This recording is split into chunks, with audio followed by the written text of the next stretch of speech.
Hi, it's a pleasure to be here today presenting you the seminar Shape Memory Alloys in Structural Concrete, Opportunities and Challenges. I will focus especially on iron-based memory alloys, but also we will go through superelasticity and nickel, titanium and other alloys. So I was invited to give this seminar just 11 days ago in Christchurch, but unfortunately my travel to New Zealand was delayed due to delay in the first flight. Then I lost my connection and I arrived 28 hours later, and I could not give you the seminar. So I will send you this link to the video and the slides, and please feel free to ask me any question you may have. Okay, so first of all, just 3 slides to present Balearic Islands. This is a very funny world map about the antipodes. So as you can see here, we are quite close. This is Mallorca, this small island here, and here more or less is Christchurch. So in this map we are just so close, but in the antipodes. In Mallorca, it's an island 40 times smaller than the South Island of New Zealand, and we have the 76% of the population that you have in the South Island. So you have much more room. That's for sure. Our university was created in 1978. It has around 14,000 students as a global number. That is the same global number, I think, the global number that I think you have in Canterbury University. So the size of the university is quite similar. We have 20 departments, 830 full-time lecturers, and around 1,000 part-time lecturers. Our research group is called Construct, and it's a small research group, and it's an interdisciplinary research group.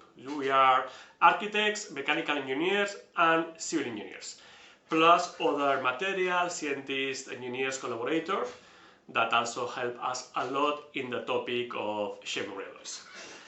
Our main research lines, you can see it here, but today I will focus on the third research line, that is application of shape memory alloys and other advanced materials for internal or external reinforcement of structures. But we are strong in mechanical modeling and basically about the shear strength. But today I will focus only on shape memory alloys. Of course, the shear strength will be also there. Maybe you have never heard about shape memory alloys, or maybe you have. Maybe you have many years ago seen some strange spoons that bend themselves when you concentrate a lot or when you hit them. Okay, so this is probably the most famous application of shape memory alloys. There are many other applications for sure, and I will talk you about 2 effects very important. One is the shape memory effect. As you can see here, we have a spring. This is a nickel titanium spring that we can just force it too much to deform it completely. Not only deforming, but even doing whatever we want. And when it gets, in this case, at 80 degrees with hot water, then it goes back to the original position. Maybe you can think that this is a trick of a video, but you can see here we have this spring. It's not the same one, but very similar. We can deform it a little bit, okay, or a little bit more, like this. And now if we apply heat, you will see what happens here. If we apply heat, it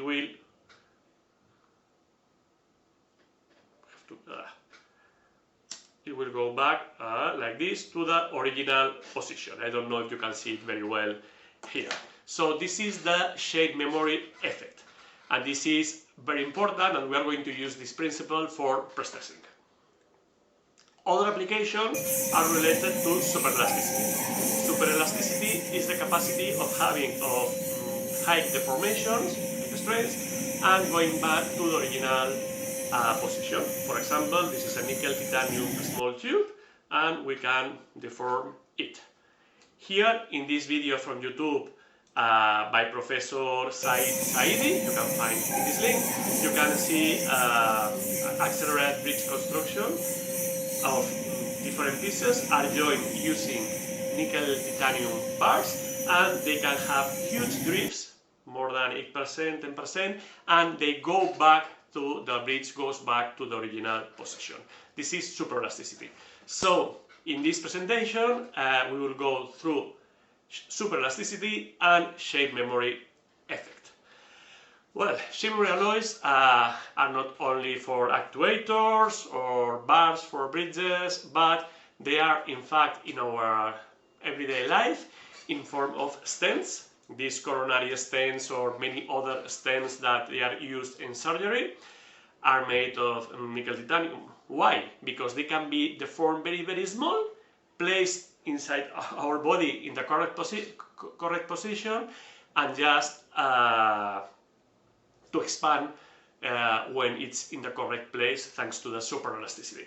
Also for arch wires that you can see here, for electrovalves for fluids, even glasses that can be deformed and going back to the original position, and other funny applications by NASA, for instance, like the tar that can for future travels to Mars or for future robots, or even in this kind of suppers completely made of nickel titanium. So they can support very high loads, much higher than the design loads, and going back to the original position without permanent deformation.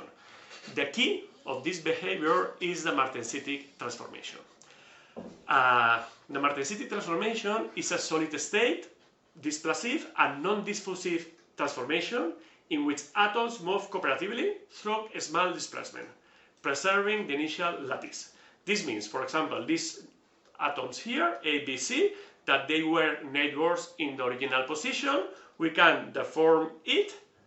For example, here we can deform it, and the neighbors, the atoms A, B, C, will continue to be neighbors. So with the stress, I can go from this state to this state, from the original to this state, and when I apply heat, when we heat the sample, it will go back to the original position. So we are going to play with two different solid states.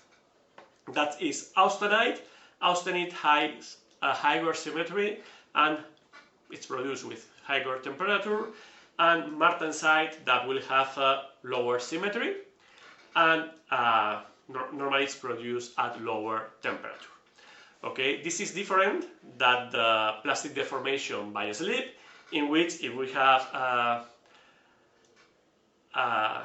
plastic deformation, this atom here AC, the lattice will change, and the atom C will not be a neighbor of A anymore, and we cannot go back, we cannot hit or whatever to go back to the original position. So this Martensitic transformation is the key of the properties of these alloys. This phase change is a phase change produced in solid states. Okay, in solid states we are going to have two phases. In fact, there are some more, but we are going to focus on martensite and austenite, and it occurs within a finite temperature range with a certain hysteresis. You can see here, for instance, if we are at full martensite, for example, right now we are at full martensite, and we raise the temperature. Right now we will cross the austenite start temperature, and the martensite will reduce, and we will have full austenite after going back to AF. Then we can go to colder temperatures, and until here we are going to have always in austenite, and then if we go down the temperature, we will go through martensite start temperature to martensite finish temperature, and we'll have the material again in martensite. So look, there is an hysteresis here that can be small, like for example, we will see it in nickel titanium, maybe it's 10 degrees, 20 degrees, or this must be quite high, like in iron-based memory alloys that can be more than 100 degrees. Okay, so we are going to play with these two phases. So this Martensitic transformation gives us three key features. The superelasticity. If you look here to the stress-strain graph, superelasticity will be something like this. First, we have an initial deformation, more or less linear, more or less. Then we will start producing from the austenite martensite. This would be the stress that produce martensite induced by stresses. And here it looks like we have permanent, let's say, strains. And then we will have all in martensite, and then we will have an elastic behavior of the alloy in martensite state. We can go maybe in nickel titanium up to 8% of strains, and then if we unloaded it, just it will go back. This is what happens with this tube. We can deform it a lot, and then it just goes back to the original position. This is superelasticity, or also called pseudoelasticity, okay, because it's not real elasticity. And then we'll have the shape memory effect. The shape memory effect, you can see it here. Normally for the alloy it will be in a lower temperature, but higher temperature, lower temperature will be specific for each alloy. So a lower temperature may be 20 degrees without any problem. And like this, here with the shape memory effect, what we will have is that if we load the material and unload it, we will produce martensite, and it will have some permanent deformations when the stress is 0, but heating the materials, this is the temperature axis, heating the material, and then cooling it afterwards, we can go back to 0 stress. This will be the shape memory effect that we have seen with this actuator, with this spring. Okay, you can see it again. Well, it's a little bit. You can see it here again. Okay, so we are going to see this with detail. And also, you have never to forget that we have this 1 is full martensite, 0 is full austenite. When we raise the temperature, we call it the reverse transformation, the reverse Martensitic transformation, and we cool, we go through the forward transformation. Okay, so there are many alloys, okay, with different temperatures, and even the same alloy changing a little bit the composition or the procedure to obtain it, the mechanical work behind and thermocycling, etc. We will have different alloys. Normally we are going to talk, in this presentation, I will talk about nickel titanium, also known as nitinol. It's the best known probably memory alloy, but it is not the one that we can use for pre-stressing. Also, I will talk a little bit about nickel titanium niobium. This one is very expensive, so it's good to learn with because it's very amazing, this alloy, but it's quite expensive. There are also copper-based alloys and iron-based memory alloys, like this one here, that this I will focus the presentation later on this kind of alloys. But first we'll go through superelasticity. Okay, this is superelasticity, and it's important that before I have shown you already the stress-strain graphs. We are very used to these diagrams in structural engineering, but now with memory alloys we have to think also with the phase diagrams. The phase diagrams is a stress, temperature, and with these diagrams you can see here if the alloy is in martensite state or austenite state. For example, if we start from austenite here, 5, and we rise the stress, what will happen is that we will cross the MS temperature. The MS temperature will change with stress, so it's more or less this line here.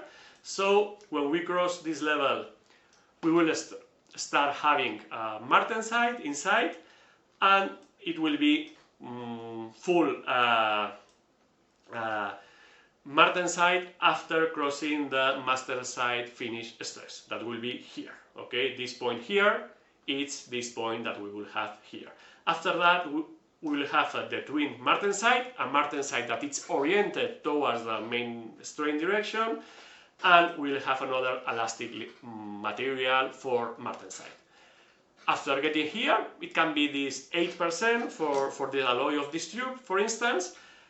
If we just unload the material, what will happen is that we will cross the line AS, stress AS, here, this line here, and the austenite finish line more or less here, and we will get to a 0 strain level after going through what seems permanent deformations. Okay, this is the behavior very typical of nickel titanium, or also some copper alloys.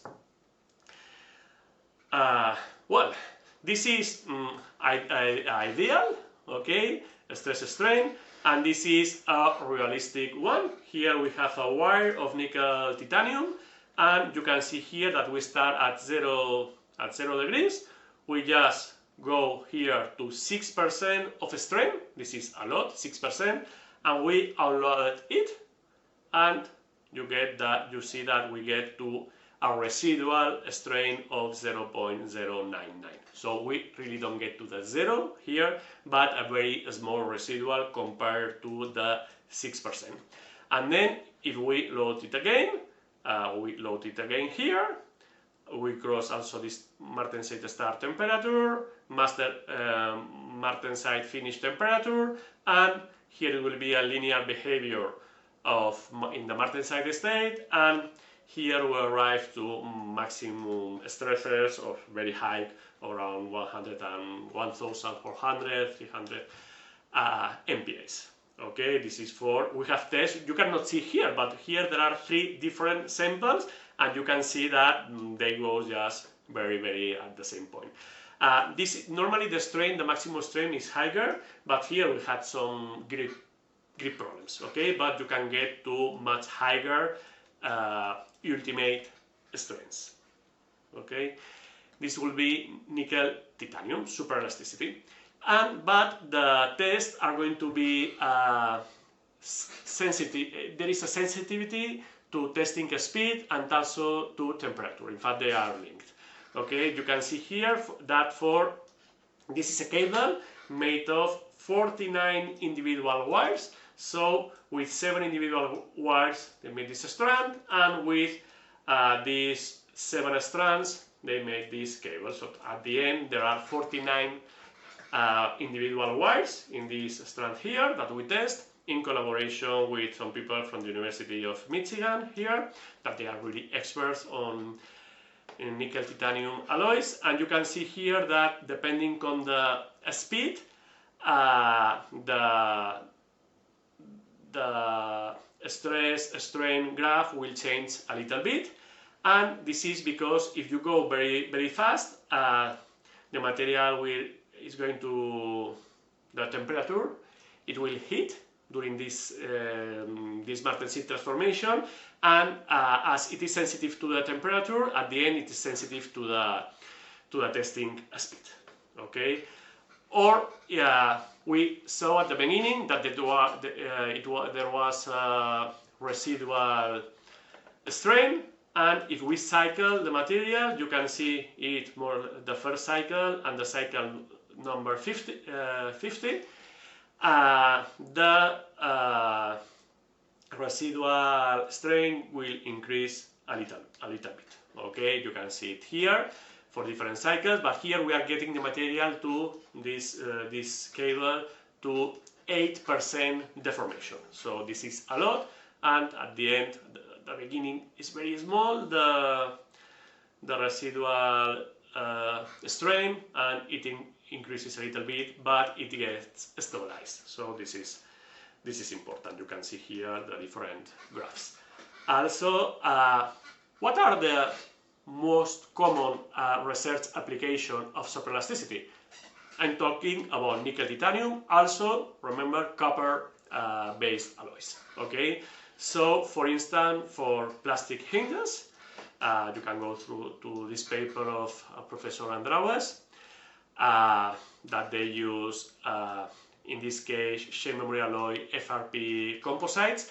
There is a lot of research trying to join these materials because the modulus of elasticity of nickel titanium is low and is highly non-linear material. FRP it's completely a linear material, so the combination of the two materials seems to work very well. Okay, and here for instance you can see a paper by Dan Palermo. He has several, and there are other researchers that also has worked on this, on shear walls. In this case they have used just on the outside, in the external columns, let's say 4 bars of shape memory alloys, and the other are regular steel. Okay, so this way, in these applications, the shear wall is going to deform, but always it will get back to the original position because the material can go through deformation of 6, 7, 8%. Okay. What we have done in our university, for instance, is using the superelasticity. This is a wire of nickel titanium with this shape that you can see here, like pseudo spirals, and we have reinforced these beams with this nickel titanium spiral, and this one would be with this one, both are with nickel titanium pseudo spirals, but you can see here in black a beam subjected to cycles without stirrups, in red with conventional stirrups that you get to the maximum strength, but suddenly the strength goes down, and here in green, or in this color here, you can see that here the spacing here of these stirrups is 130 millimeters, here is 65, and in this one, for instance, you can see that for the maximum strength we'll have this shape here, but we can sustain a lot the shear force, more than 80% of more or less of the shear force, with huge deformation. Okay, these are small samples, but you can have a deflection of more than 60 millimeters. You can see this beam. This is not a beam anymore, but you cannot have a brittle collapse with this kind of reinforcement. So this was a preliminary proof of concept for us of using nickel titanium for shear strengthening. And there is even a pilot case, a real pilot case by Professor Said Saidi. This is based on the test of the video from YouTube that I showed you before.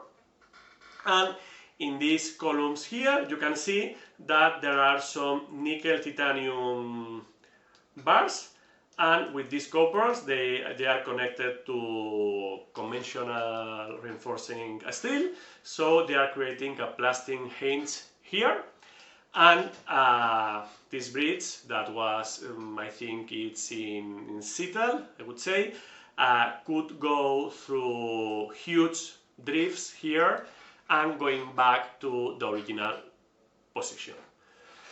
There are others, alloys, copper, but normally it's nickel titanium.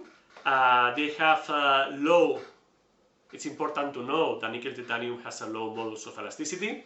In Martensitic it can go through 20 to 50 or 60 gigapascals, and this is a Martensitic, and in austenite maybe from 50 to 98 gigapascals. Okay, so it's important when designing with nickel titanium to carefully model the low modes of elasticity and to know that we'll have some flexibility. This, in some cases, can have undesired consequences. So it's important to know this.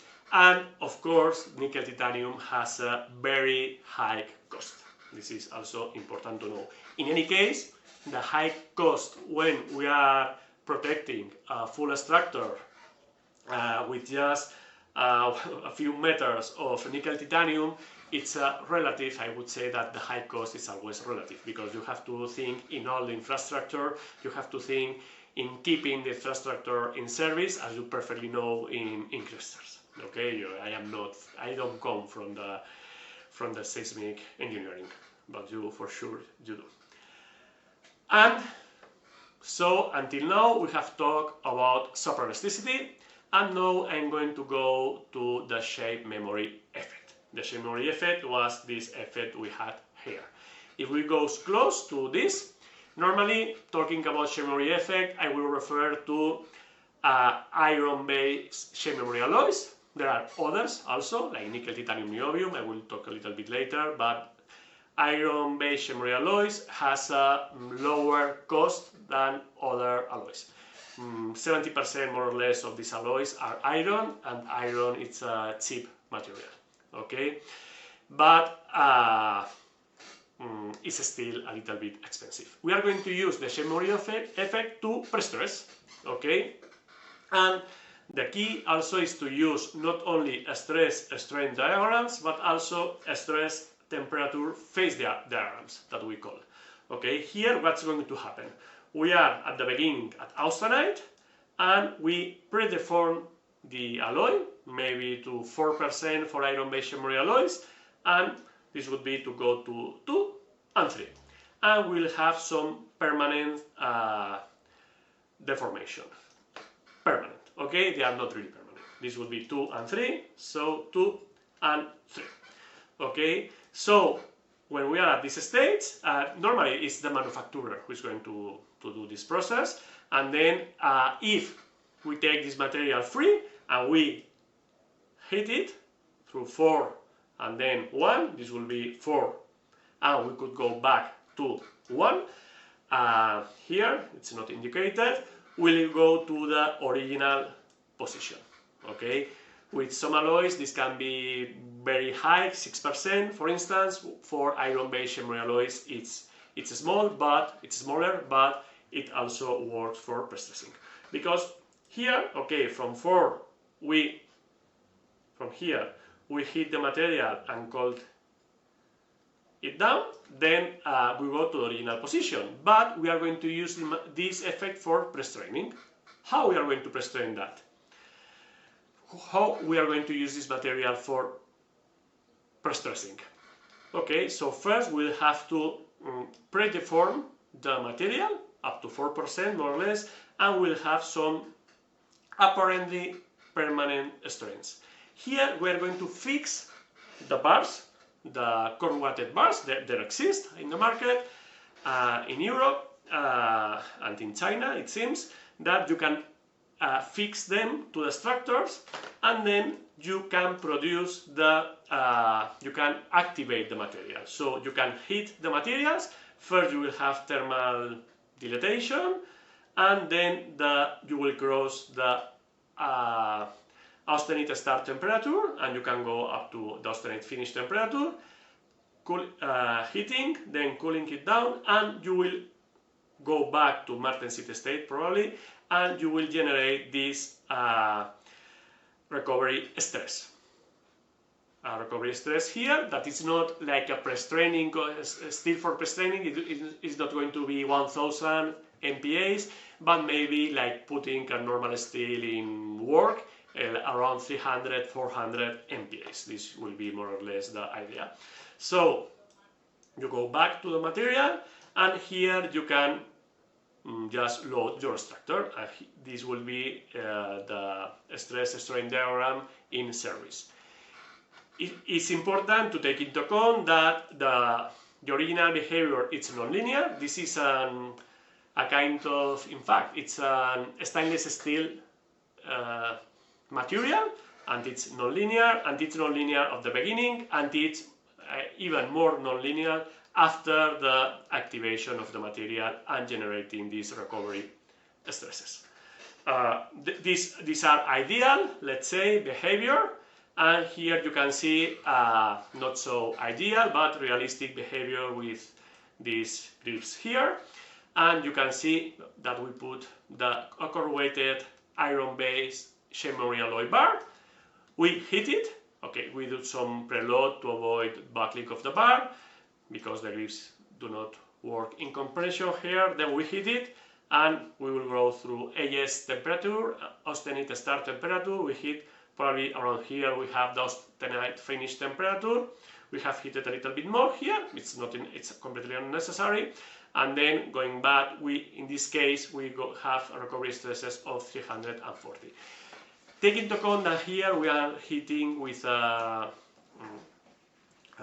this heat gun here, with fire, just to make very simple procedure. We have a thermal camber, but we are not using here because we want to see that in any work site we can manage to activate the material and to have some constant, more or less, values. So, and then after this would be after the generation of the recovery stresses, we can perform a test up to failure. Okay, this would be as provided, and this would be after activation. It's important also to take into account this nonlinear behavior.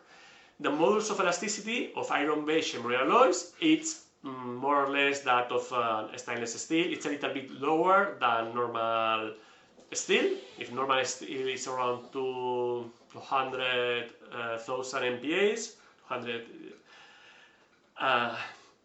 gigapascals, here for the original maybe it can be 170 gigapascals, but after the generation of recovery stresses, here it's going to be a little bit lower. You can go through papers and you can find this perfectly.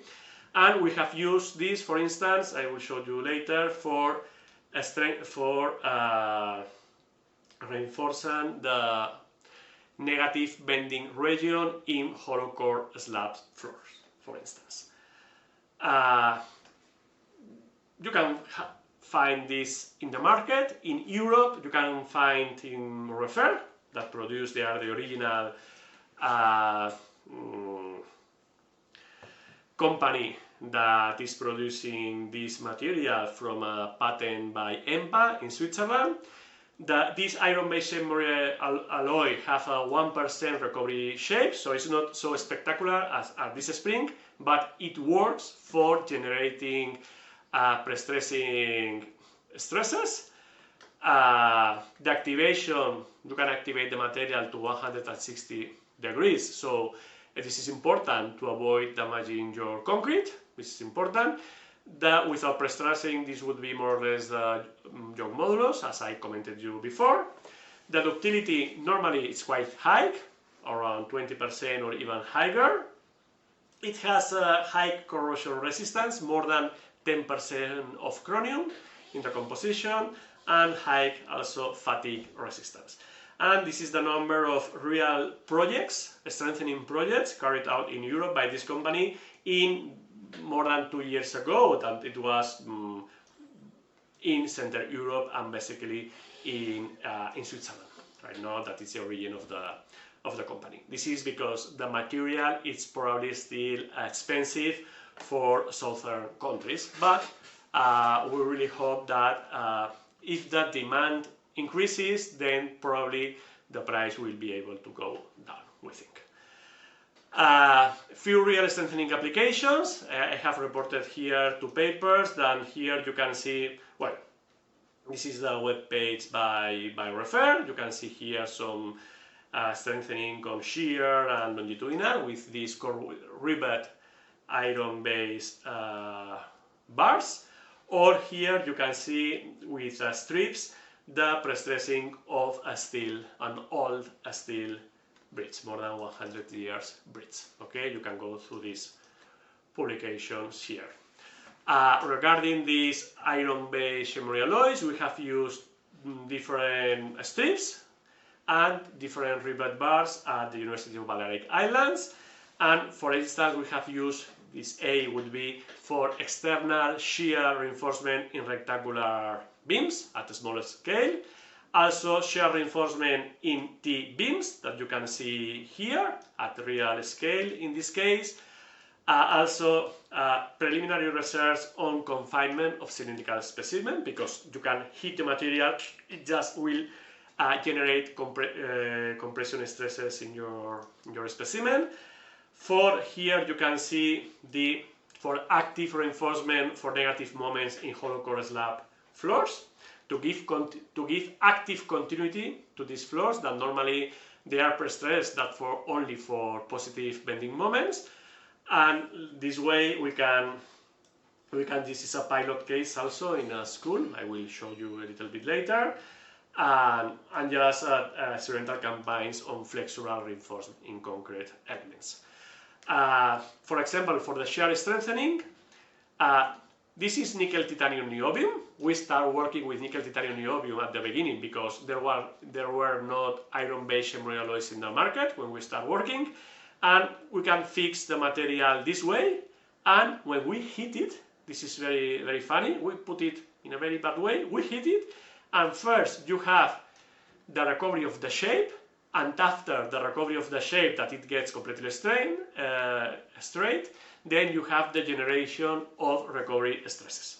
Okay, if you place it perfectly, then you will have here this perfect level 400 MPa level of recovery stresses. But if you place it badly, then okay, first the shape is recovered and then it generates recovery stresses and it goes a little bit down. We have done the same, not for a nickel titanium niobium, but for iron-based memory alloys strips, as you can see here.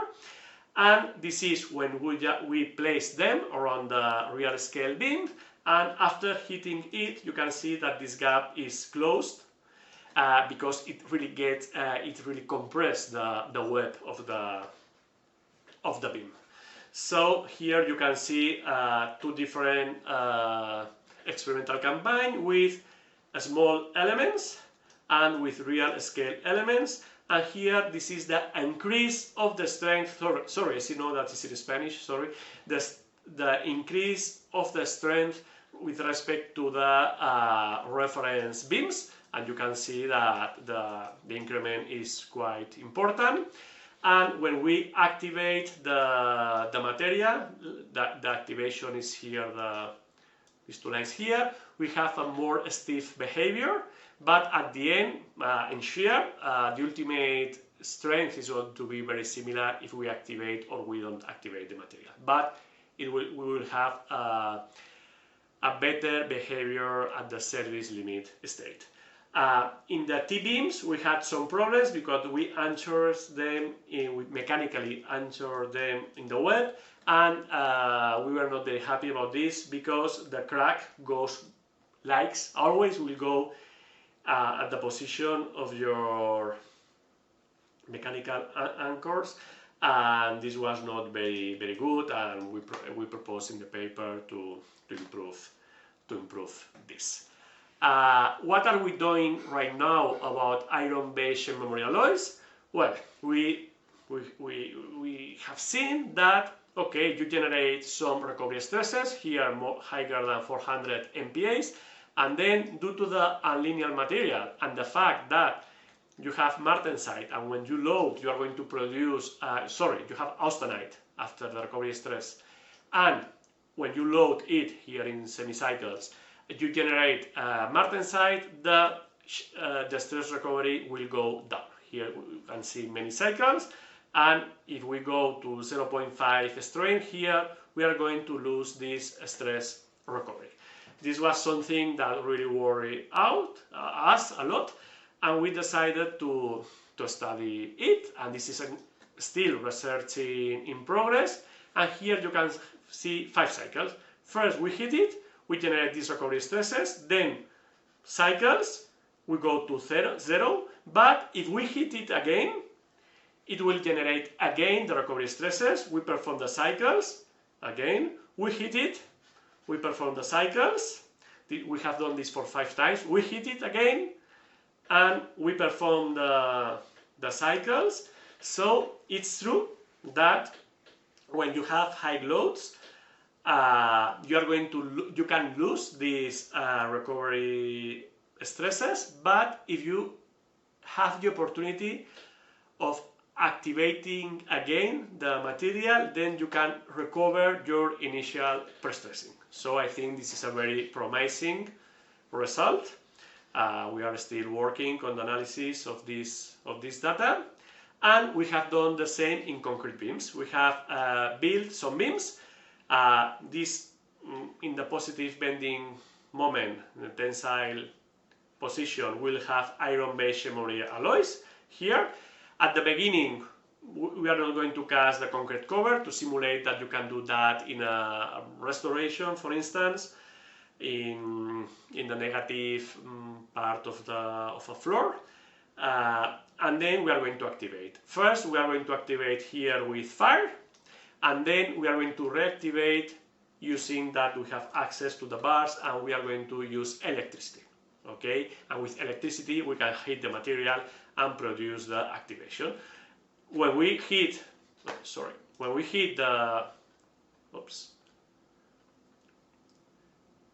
the material, we are going to have some precamber here, and then we are going to apply cycles to the structure. And this is the promising behavior of these beams. First, this beam is pre-activated, so we generate precamber. Then we have cycles. This is an identical beam without pre-activation. We cycle the load. We have some deflection here that looks permanent, but then we heat the material and cool it down, and we go back to certain precamber. And here, for instance, we didn't have the precamber, so with the cycles we got some permanent deflection. But if we are able to heat the material here with electricity, like this, then this beam here, for instance, will have a final precamber in this beam. We have in these beams here, were reinforced with 16 millimeters corrugated iron-based memory alloys bars. Okay, so for me this behavior is quite promising, because it means that you can generate a precamber heating your material. It's true that these initial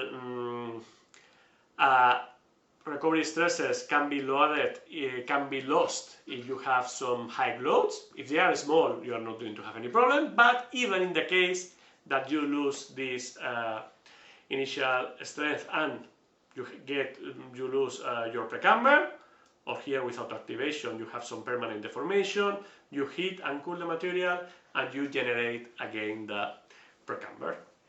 So we have used this for hollow core slab structural floors that generally are isostatic systems, so we are going to reinforce the joint here. I know that in New Zealand you are not using right now anymore hollow core slabs, but anyway, this was an attempt to reduce the overall height. In Spain, most of Spain, we don't have seismic risk.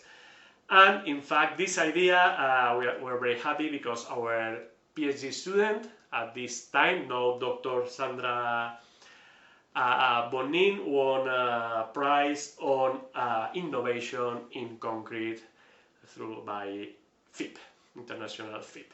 So with this idea, we performed here. There was a floor with hollow core slabs, and we conducted in the PhD thesis of Sandra del Rio.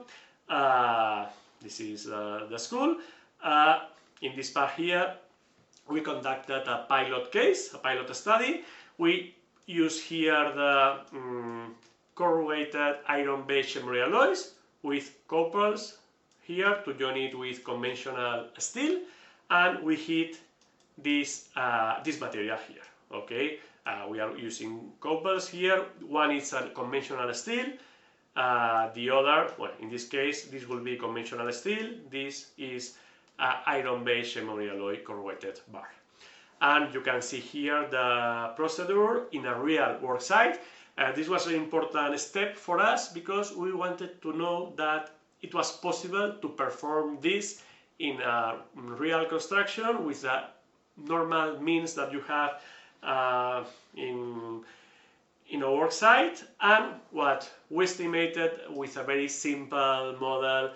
So the deflections at the beginning, they're going to be very small because well, I have not seen this, but this is the spans here are around, I don't know, 10 meters and 6 meters, more or less.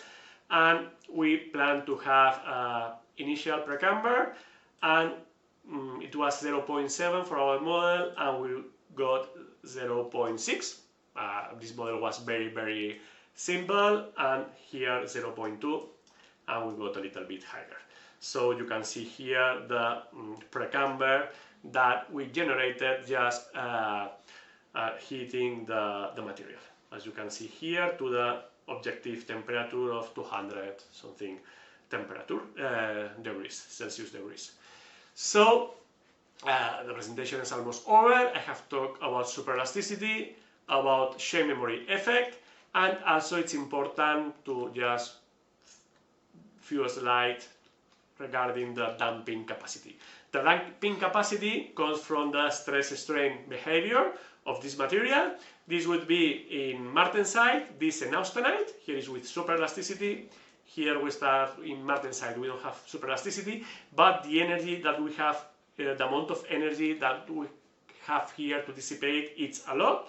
So normally there are real applications that they are using these iron-based memory alloys for damping capacity. And for instance, a real application is this tower Nagoya in Japan, in which they have this damping here, this damper here, in which they have an inside plate of iron-based memory alloy. In this case, they are not looking for shape memory effect, they are not looking for superelasticity, but the idea is to have a huge damping capacity in this floor. Okay, this is huge. You can see here the scale. This is a huge damper that were installed in this building for the first to the fourth floor. Okay, you can go through this paper to have more information about this real application in Japan. In Japan, they also produce these iron-based memory alloys, but in general, not for pre-stressing, but for damping. But the composition of the alloy is a little bit different than the one produced in Switzerland, but you can also use for other application, like this one that is very interesting. So I'm going to conclude. Shape memory alloys represent a new innovative material in the construction industry. Really, nowadays, in maybe some pilot applications, but other real application in the construction industry. Iron-based memory alloys have really been used in Central Europe to strengthen existing structures, but also, for instance, in Japan for damping. This is another use. It has a significant potential, but it still faces several challenges. For instance, the high material costs. In general, this is difficult to say, but there is an inconsistent production, so the production is not constant, it's not everyday production. So maybe the different companies every year or every 2 years produce some materials. So there are some variation in properties between batches, and this is important that we have to know right now. It will get different if we really are able to use more this material and to have a continuous production. Probably the long-term properties of iron-based memory alloys require further study. For nickel titanium, they have been fully studied, but not for iron-based memory alloys or for copper alloys. And of course, there is a limited familiarity among structural engineers. It's a difficult material when you start working with. Okay, we have to transition from traditional stress-strain diagrams to stress-strain temperature diagrams. So we have to incorporate the phase diagram. So it's going to 2D to 3D, and it's very important all the loading history. So it's we need probably a lot of training to be able to use it more. But after 12 years of research at my university, of our research group with shape memory alloys, we start 12 years ago right now, I am still uncertain if they will become a common material for structural engineers, but what I'm sure is that the journey researching this material has been and is being fascinating. So thank you very much for your attention. The research I have shown you was funded by these projects of the Spanish government and European Union, and also private funds from BBVA. So thank you very much for your attention. I'm really sorry I could not get on time in Christchurch. Anyway, I arrived a little bit later, and the FIP conference in Christchurch was just magnific. I really learned a lot from all of you, and if you have any doubts regarding this seminar, please let me know. Thank you very much for your attention.